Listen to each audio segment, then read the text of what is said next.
Hi, I'm Tasman Monopoly, Cosmetic Chemist and trainee here at the Institute of Personal Care Science, and today I'm going to talk you through comparing the different types of cosmetic gums. Now let's get started. So firstly, what are cosmetic gums? So firstly, cosmetic gums are used in products for flow and rheology, modifier benefits, and also stability. So they do have a few benefits. Now, as you know, the years have gone on and innovation has obviously drastically improved, we now have rheology modifiers or gums that also provide different types of textures and other sort of sensory benefits to cosmetic formulations. So I've got just a few here of some cosmetic natural gums that I do want to go through and just show you some different comparisons in their raw material form, and then also what they look like in a gel using the same input, just so you can see the types of flow that they have, the stringiness, what type of viscosity impact they have on a formula, and just some other types of benefits as well, just comparing the different ones to help you choose a bit more better when it comes to formulating. So my very first one here, now this is Zanam Gum. Now this is used widely throughout cosmetics. It's been around for many years and it's very widely used. It's very easy to get your hands on. It's always readily available, and it's quite cheap as well, depending on the grade as well that you go for. There is different types of grade of Zanam Gum. Sometimes you can get a cheaper, more budget-friendly version, but it can be a little bit more gummy or a bit more sticky. And whereas your higher grades tend to be a lot less stringy and can be less sticky as well. And they can also have a bit more clarity when it comes to the more expensive grades. Now, Zanam Gum is made through a fermentation process. Now, this has really good particle suspension. So if you're going to be using it in a product where you have, say, an abrasive exfoliant, you have color, or any other type of particle that needs suspending, this has really good particle suspension. Now, it's good for all types of products, providing it's not cationic, because it is anionic, so it's negative charge, so it's not suitable for cationic environments, but it is suited to most other products, for example creams, lotions, and even surfactant systems. Now this does have a medium viscosity impact in a product, so when you are formulating, this can play a key role with viscosity, but the more you use, the more gummy it can become, so you do need to be careful with that input. Now, as I said before, higher grades can yield transparent, non-sticky and non-tacky products. And depending on input, like I said earlier, it can feel sticky and tacky on leave-on products. So you do need to play around with input and obviously different grades. And obviously the higher the input, the more stringy it's going to be. So this is what it looks like in its raw material form. It's quite a fine powder. I'd say this one is a bit of a mid-grade Zanam Gum. It's quite a nice fine powder. And this is what the gel looks like. So it's got medium viscosity, and it's got pretty good clarity to it as well. It's quite transparent, whereas some of your other grades might be a little bit cloudy or opaque. And just putting a little bit between my fingers here, there's not much stringiness either with this grade, and there's not really a lot of tackiness either. As you can, I don't know if you can see that on camera. There is a little bit of stringiness there, but not a lot. Now our next gum here is Gua Gum. So this is derived from seeds of Gua plant, but it's also very important to note that natural Gua and Gua derivatives are not the same thing, so they're completely different. And Gua derivatives tend to be naturally derived with a synthetic portion. So this one is natural. Now this is what it looks like in its raw material form. So it's not as fine as that Zanam. It is a little bit clumpier.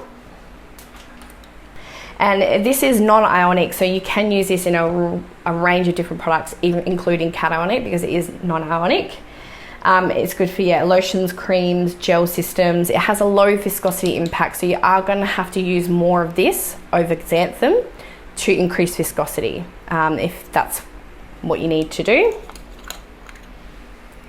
So it is a little bit thinner in viscosity compared to the Zanam, and we've used the same input.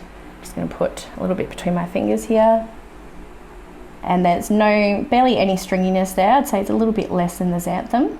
It does feel a bit gummier than that grade of Zanam I just showed you, but it has a really nice smooth skin feel to it. Now my next one is the Sclerotium Gum. So this is also produced through fermentation process. It's stable over a broad pH range, so 2 to 11, which is pretty good, so you can use it in your higher pH systems. It's good for most product types as well.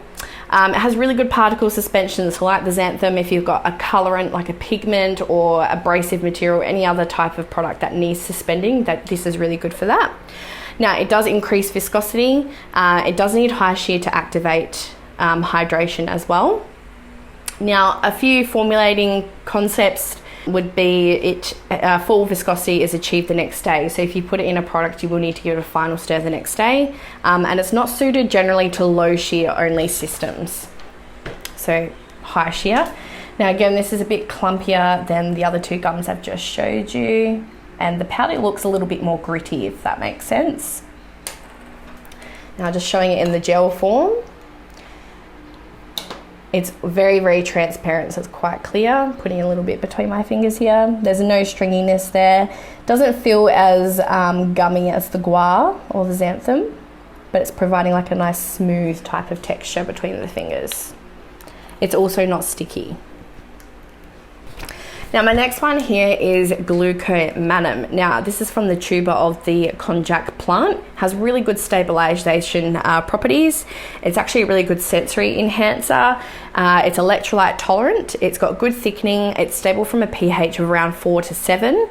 It's got low stringiness and low stickiness as well. And it also does provide a bit of a cooling effect as well in leave-on products. Now this is quite a fine powder. You see in its raw material form. And it does produce, I'm going to say, translucent to opaque type of gels. Not as good as the Sclerotium or that grade of xanthan. But the viscosity is quite good here. So again, we've used the exact same input as every other one, but the viscosity is a lot higher. So it's got barely any stringiness there. It's low. It's not sticky either. It's got very nice smooth sort of texture, like smooth and buttery. Now my next one here is Tara gum. So this is from the Tara tree. Tara spinosa is its scientific name. And this is non-ionic. It's electrolyte tolerant, and it's also tolerant to pH as well. So good to use in your higher pH systems. It's also really good in acidic environments or acidic changes. It's got good thickening, it's non-stringy, and it's got a smooth and natural flow to it. So this is what it looks like in its raw material form. It does look quite similar, comparing it to the xanthan. It does look very similar in its raw material form. Now this is what it's like in its gel form. It is quite low viscosity. It's not as clear as the xanthan or the Sclerotium. Has a bit of opaqueness to it. And this feels so different to the other ones. It's got no stringiness. It's got a very low sticky or low tacky feel to it compared to the other ones. It almost feels like watery. It's not leaving like any type of residue on the skin afterwards. Now my next one here, this is a blend of natural gum. So this one here is cellulose gum and algin. So this is the Clear Fix S by Alchemy Ingredients. Now the raw material form again looks very similar to the Tara. It's a bit clumpier, a bit cakier looking, if that makes sense. And this is what it's like in its gel form. As you can see, very clear, hence the name Clear Fix.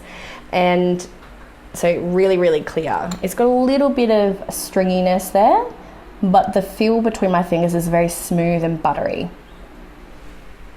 It's not sticky either. Now with a combination of cellulose and algin, so using a blended material here can provide quite good synergistic effects or performance. So the two together, it's non-sticky and non-tacky, obviously forms the transparent gels, and it can be used generally at a pH between 5 and 9, so it's pretty stable with a general type of product. Now my next one here is carrageenan. So this is derived from red seaweed. It's anionic, so it's negatively charged, so you cannot use this in a cationic environment, so no conditioners. It's generally stable up to a pH of 7 or around 7. It's ideal for acidic applications but must be cooled for full hydration, and it has a low viscosity impact. Now high temps and very low pH will cause it to hydrolyze and lose function, so you do need to be careful of that. And the raw material form does look very similar to our Gua. So yeah, it's a little bit like chunkier cakier. It's not like a fine grit powder. Now it's not completely clear, it is a little bit translucent, so just holding it up compared to the Clear Fix, it's translucent. It's got an opaque, slightly opaque appearance. Very low viscosity, no stringiness, no tackiness. It feels nice and cool and quite smooth between the fingers. Now my very last one here is some MCC, which is your Microcrystalline Cellulose. Now there are two types of this, there's non-colloidal and there is colloidal as well. And MCC is good for particle suspension. So again, if you're using color or any other type of pigment or particle that needs suspending, this one's really good for that, keeping it nice and stable. It's also non-ionic. It's ideal for a range of different types of products like lotions, creams, and even your surfactant foaming products as well. Now this is a very fine powder, as you can see. It's very similar to the Glucomanam. And this is what it's like in its gel form. It's not transparent at all. It's got obviously opaqueness to it. It does add a little bit of viscosity, but it's quite low compared to some of the others. I'm just putting it between my fingers. The feel of it is very, very similar to Tara. It's got like a watery type of feeling that leaves no residue, if that makes sense. Just kind of like melts into the skin. So no sticky, no stringiness, or no tackiness in that one there. Now gums need to be processed correctly in order to be fully effective and stable. So most natural gums tend to form fisheyes, which are very small clumps of powder that's not been processed or hydrated properly. So they do sit in your formula and they're really, really hard to get rid of. So you're better off just starting again generally. So they need to be processed correctly. Generally mixing these gums into a slurry, which we have mentioned in numerous videos, in a non-aqueous solvent, like a humectant, will also speed up the hydration process. Sometimes some of them can be sped up by heat as well, or otherwise high shear. So adding a little bit of powder into water using high shear at a time generally works, but the easiest is generally pre-mixing it in a suitable humectant. Now not all humectants are suitable, so you will need to find something like glycerin or propanediol. There are a few others, but not every humectant is suitable. Well, there you go. That's my take on comparing the different types of natural cosmetic gums. Now there are quite a few more on the market. There's blended ones, there's also single materials, and they all have their different benefits as well.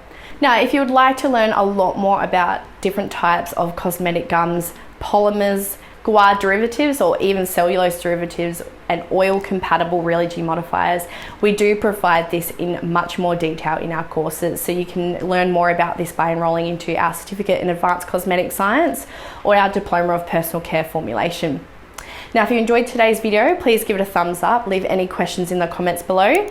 Don't forget to subscribe to receive notification on the rest of our videos. And please remember that we do provide all our formulas, methods, supply details, reports, and presentations from our YouTube channel completely free. You just need to email us on the email address provided below. Happy formulating!